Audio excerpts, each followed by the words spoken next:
دراصل یہی ستارہ آج کا ہمارا سورج ہے۔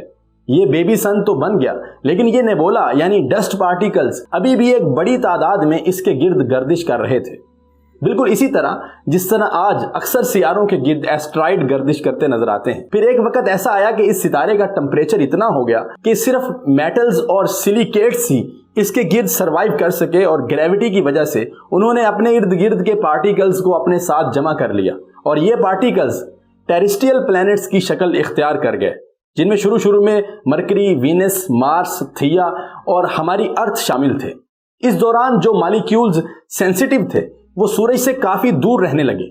ان گیسوں کے نازک مالیکیولز کی تعداد میٹلز اور سلیکیٹس سے کافی زیادہ تھی، اس لیے وہ اس بیبی سن سے دور گیس جوائنٹس کی شکل اختیار کر گئیں، جو کہ آج یورینس، سیٹرن، جوپیٹر اور نیپچون کی شکل میں موجود ہیں۔ اس کے علاوہ کچھ ایسے پارٹیکلز بھی تھے جو نہ تو ان گیس جوائنٹس کا حصہ بنے اور نہ ہی ان ٹیریسٹریل پلینٹس کا، تو وہ ایسٹرائڈ کی شکل میں آج بھی خاص بیلٹس کی شکل میں سولر سسٹم میں گھوم رہے ہیں۔ یہاں ایک ضروری بات یہ ہے کہ سورج کے گرد بننے والے سیاروں میں پہلے 5 پلینٹس تھے: مرکری، وینس، ارتھ، مارس اور 5واں تھا تھیا۔ جی ہاں، تھیا، اور یہ تھیا سیارہ مارس سے 4 گنا زیادہ بڑا تھا، اور ایک حادثے میں اس کی ارتھ کے ساتھ ٹکر ہوئی۔ ہماری ارتھ جو کہ اس وقت تقریباً چاند جتنی بڑی تھی، مگر اس ٹکر کے نتیجے میں تھیا اور ارتھ آپس میں مل گئے، لیکن اس حادثے میں ایک ٹکڑا ہماری ارتھ سے الگ ہو کر باہر کی طرف اڑ گیا اور پھر ارتھ کے مدار میں جا کر اٹک گیا، اور یہی ہے آج کا ہمارا خوبصورت اور دل نشین چاند، جو کہ تنہائی میں ہمارا بہترین ساتھی ہے۔ اس حادثے کو آج جائنٹ امپیکٹ ہائپوتھیسس یا بگ سپلیش کا نام دیا جاتا ہے۔ اب ہماری زمین پہلے سے بڑی بھی ہو چکی تھی، اور اس حادثے کی صورت میں وہ آگ کا دریا بن چکی تھی۔ سائز کے بڑا ہونے کی وجہ سے اس کی گریوٹی میں کافی اضافہ ہو چکا تھا، اور ارد گرد موجود ایسٹرائڈ اس کی کشش کی وجہ سے اس میں آ کر گرنے لگے۔ اب ان کے ٹکرانے سے ہیٹ انرجی پروڈیوس ہوتی رہی، اور ہماری زمین گرم سے گرم تر ہوتی گئی، اور یہ سیارہ لیکوڈ مولٹن لاوا کی شکل اختیار کر گیا، اور یہ پگھلتے ہوئے میٹلز اپنی اپنی کثافت کے مطابق اپنی جگہ بنانے لگے، جس سے زمین کی کورز وجود میں آئیں، جیسا کہ انر کور، آؤٹر کور، انر مینٹل، آؤٹر مینٹل اور کرسٹ وغیرہ۔ اور ایسا بھی ہوا کہ سب سے کم کثافت والے پارٹیکلز ارتھ سرفیس سے اوپر کی طرف اٹھے، اور انہوں نے بنایا ایک ریکوائرڈ انوائرمنٹل زون، یعنی کہ ان گیسوں نے مل کر ارتھ کے ارد گرد ایک حفاظتی شیلڈ کی شکل اختیار کر لی، جو یہاں بسنے والوں کو خطرناک شعاعوں سے محفوظ رکھنے کے لیے کام آنے والی تھی۔ لیکن اسے بھی صحیح طور پر کارآمد ثابت ہونے کے لیے ایک طویل عرصہ لگا۔ گیسز کے ریئیکشنز کی وجہ سے پانی بھی وجود میں آ چکا تھا، لیکن وہ ابھی آبی بخارات کی شکل میں موجود تھا۔ آہستہ آہستہ جب ایسٹرائڈ گرنے بند ہوئے، زمین ٹھنڈی ہونا شروع ہوئی۔ ہمارا بیبی سن بھی اس وقت اتنا گرم نہیں تھا جتنا کہ آج ہے، لہذا ارتھ کا ٹمپریچر کم ہونے لگا، اور پانی کے بخارات کو کنڈینس ہونے کا موقع ملا، جس کی وجہ سے بادل وجود میں آئے اور ہماری زمین پر بارش ہونا شروع ہو گئی۔ اور پانی کی موجودگی سے یہاں پر زندگی نے، یعنی پہلے بیکٹیریا نے جنم لیا۔ لیکن کریشن آف ارتھ کی کہانی ابھی ختم نہیں ہوئی، بلکہ یہ تو صرف سائنس لاز کو مد نظر رکھتے ہوئے سائنسدانوں کا ایک اندازہ ہے کہ ایسا ہوا ہوگا۔ لیکن یہاں ہمارا موضوع ہے ارتھ، کہ دراصل ارتھ ہے کیا، ارتھ کہاں کہاں تک اور کیسے پھیلی ہوئی ہے۔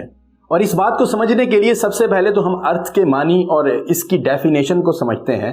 زمین کے لیے مختلف زبانوں میں مختلف الفاظ استعمال کیے جاتے ہیں، لیکن اگر ہم سب سے زیادہ استعمال ہونے والے الفاظ کو دیکھیں تو وہ ہے عربی زبان میں استعمال ہونے والا لفظ الارض، انگلش کا لفظ ارتھ، جرمنی میں ایسا ہی لفظ اردے، ڈچ میں آرزے، ناروین میں جورڈے، یڈش میں ایرزا اور ڈینش میں جورڈا کا لفظ استعمال ہوتا ہے۔ ان 7 پرانی زبانوں میں ارتھ کا لفظ بھی ملتا جلتا ہے اور تعریف بھی ایک جیسی ہے۔ چلنے کے قابل ہر وہ حصہ جو ہوا اور پانی سے الگ ہو اسے ارتھ کہتے ہیں۔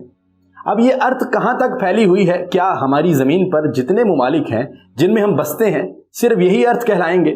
سورہ شمس آیت نمبر 6 میں اللہ سبحانہ و تعالیٰ قسم اٹھا رہے ہیں کہ قسم ہے ارض کی اور اس کے پھیلا دینے کی۔ یہاں ایک نقطہ قابل غور ہے کہ جس ارض پر اس وقت ہم رہ رہے ہیں اس کی 90% چٹانیں بیسالٹ کی بنی ہوئی ہیں۔ گرینائٹ اور سنگ مرمر کی طرح بیسالٹ ایک پتھریلا ایلیمنٹ ہے، اور اگر اس ارتھ کی 90% چٹانیں بیسالٹ کی بنی ہوئی ہیں تو اس کا مطلب ہے کہ ارتھ بیسالٹ کا دوسرا نام ہے۔ یہ تو ہم جانتے ہی ہیں کہ چاند کسی دور میں زمین کا ہی ایک حصہ تھا، اسی لیے چاند پر نظر آنے والے یہ کالے دھبے جنہیں ہم لونر ماریا کا نام دیتے ہیں، یہ بیسالٹ کے بنے ہوئے پتھروں کے وسیع و عریض میدان ہیں۔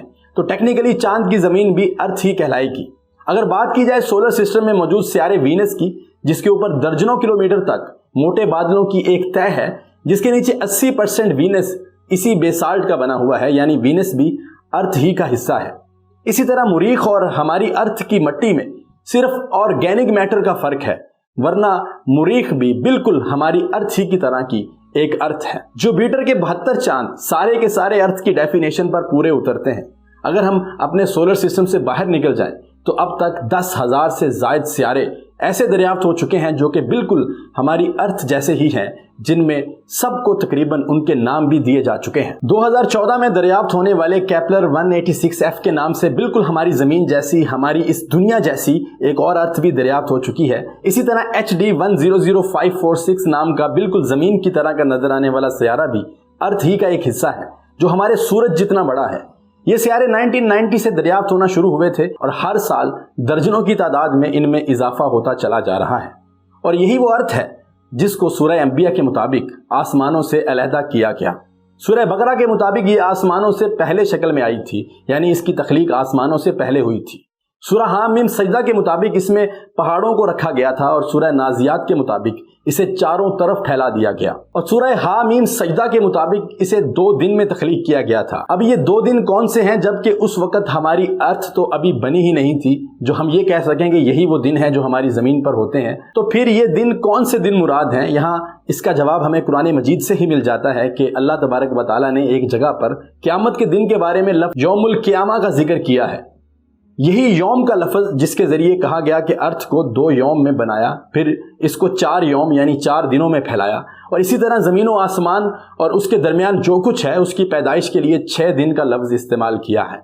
اسی مبارک کتاب میں یہ بھی کہا گیا ہے کہ یوم القیامہ یعنی قیامت کا دن 50,000 سال کا ہوگا۔ یہاں یہ بات تو معلوم ہو گئی کہ قیامت کا ایک دن 50,000 سال کے برابر ہوگا۔ اب یہ 50,000 سال کون سے ہیں، اس بارے میں بھی حتمی طور پر کچھ نہیں کہا جا سکتا۔ میں ایک چھوٹی سی مثال پیش کرتا ہوں کہ کسی شخص کے بارے میں ہم یہ کہیں کہ ایک دن تھا کہ وہ شخص پیدا ہوا، اور ایک دن وہ تھا کہ جب اس نے وفات پائی، اور ایک دن وہ ہوگا کہ جب وہ اللہ کے حضور حساب کتاب کے لیے پیش کر دیا جائے گا۔ اب یہاں دن سے کیا مراد ہے؟ تو یقیناً دن سے مراد ایک پورا دور ہے، ایک زمانہ ہے، اور شاید انہی زمانوں کا ذکر کرتے ہوئے اللہ تبارک و تعالیٰ نے یہ فرمایا کہ ہم نے 2 ادوار میں اس زمین کو، اس ارتھ کو پیدا کیا، اور پھر 4 ادوار میں اس کو پھیلا دیا، اور پھر ان میں رہنے والوں کے لیے برکتیں بھی رکھ دی گئیں۔ اب ان میں کون سی مخلوقات بستی ہیں، اس کا اندازہ ہم اسی بات سے لگا سکتے ہیں کہ اس زمین پر ہمارے ساتھ جنات بھی بستے ہیں اور فرشتے بھی رہتے ہیں، لیکن ہم ان مخلوقات کو دیکھ نہیں سکتے، محسوس نہیں کر سکتے۔ تو ہو سکتا ہے کہ دوسرے سیاروں پر بھی اللہ تعالیٰ کی ایسی مخلوقات بستی ہوں جنہیں ہم نہ دیکھ سکتے ہوں اور نہ محسوس کر سکتے ہوں، یا پھر نظر آنے والی مخلوقات بھی ہو سکتی ہیں جن تک ابھی ہماری رسائی نہیں ہو سکی، اور شاید مستقبل قریب میں ایسا ہو بھی جائے۔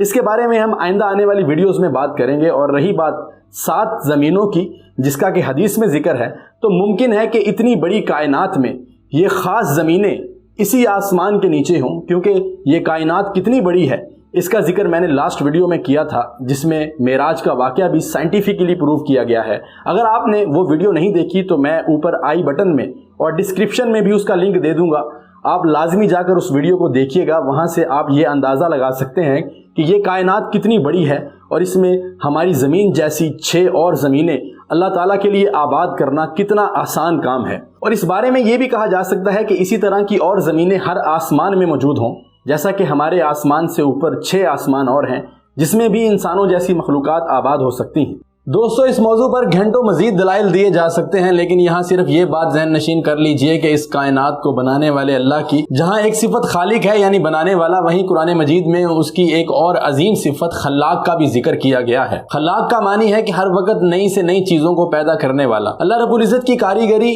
زمین اور آسمان اور انسان کی تخلیق کے بعد تھم نہیں گئی، بلکہ وہ تو نئی سے نئی دنیایں اور مخلوقات پیدا کرتا رہتا ہے۔ دوستو، آپ جانتے ہیں کہ مختلف جانداروں سے مزید نئی اقسام کے جاندار پیدا کیے جا سکتے ہیں۔ اس نظریے کو نظریہ ارتقاء یا ایوولوشن بھی کہتے ہیں، مگر یہ نظریہ اس حد تک تو درست ہے کہ مختلف جانداروں سے مختلف مزید اقسام کے جاندار پیدا کیے جا سکتے ہیں، لیکن کیا انسان کا وجود بھی اسی ایوولوشن کے ذریعے ممکن ہوا ہے؟